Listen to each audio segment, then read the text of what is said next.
Sir జనరల్‌గా చాలామందికి కొంచెం తినగానే కూడా అంటే మేబీ అది ఒక దాల్ అవ్వనివ్వండి, దాల్ రైస్ అవ్వనివ్వండి, బిర్యానీ అవ్వనివ్వండి, ఏదైనా కానివ్వండి కొంచెం తిన్నా కానీ గ్యాస్ అనేది చాలా ఈజీగా ఫామ్ అవుతూ ఉంటుంది. కొంతమందికి ఏంటంటే ఎర్లీ అవర్స్‌లో లేవడమే గ్యాస్ అనేది ఫామ్ అయిపోయి ఉంటుంది.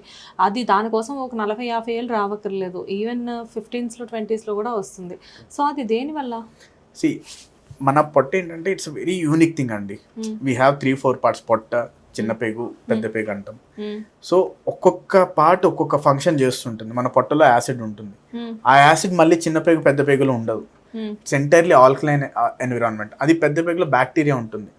ఎంత ఎక్కువ బ్యాక్టీరియా ఉంటుందంటే సింపుల్ విషయం చెప్పాలంటే మన మోషన్ ఏదైతే ఉందో దానిలో 70% by mass is bacteria, food కాదు.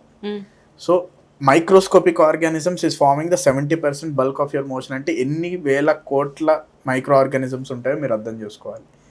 అండ్ మనం తీసుకునే యాంటీబయాటిక్స్, ఫుడ్, ఇవన్నీ ఆ ఏదైతే micro organism gut microbiota, gut flora అంటామో దాన్ని డ్యామేజ్ చేస్తుంది.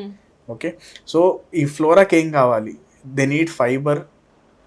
ఓకే, ఆ ఫైబర్లో వచ్చే మైక్రో న్యూట్రియన్స్ అక్కడ వరకు వచ్చి ఒక బ్యూటరైట్ అనే ఒక కాంపౌండ్ సెక్రెట్ అవడం వల్ల ఈ బ్యాక్టీరియా ఫైబర్ని డైజెస్ట్ చేసి బ్యూటరైట్ అనేది వస్తుంది. That helps in the healing and maintenance of the ఏదైతే protective layer in the large colon. అది లేనప్పుడు, అది డ్యామేజ్ అయినప్పుడు మనకి బ్లోటింగ్ అంటే మోషన్ కానీ లేదంటే ఫౌల్ స్మెల్లింగ్ గ్యాస్ రావడం కానీ అవుతుంటుంది అనమాట. సో గ్యాస్ ప్రాబ్లం మనకి ఏదైతే పై గ్యాస్ అంటామో కొన్నిసార్లు పొట్ట ఉబ్బినట్టు, మోషన్ సరిగ్గా ఫ్రీ అవ్వనట్టు, అది కూడా గ్యాస్ ప్రాబ్లం అని చాలా మంది టైం చేస్తుంటారు. సో దీనికి కారణం ఏంటంటే మనం సరిగ్గా ఈ మైదా ప్రాసెస్డ్ ఫుడ్స్ తీసుకునేసరికి ఆ గట్ బ్యాక్టీరియాకి ఏదైతే ఉందో దానికి ఫైబర్, న్యూట్రియంట్స్ చేరక అవి చనిపోతుంటాయి. అవి చనిపోవడం వల్ల మన ఏదైతే లార్జ్ బౌల్ పెద్ద పేగు యొక్క లోపల ప్రొటెక్టివ్ లేయర్ ఉంటుందో దానికి న్యూట్రియంట్స్ వెళ్ళక అది చనిపోతుంది. సో అబ్జార్ప్షన్ అనేది పోతుంది.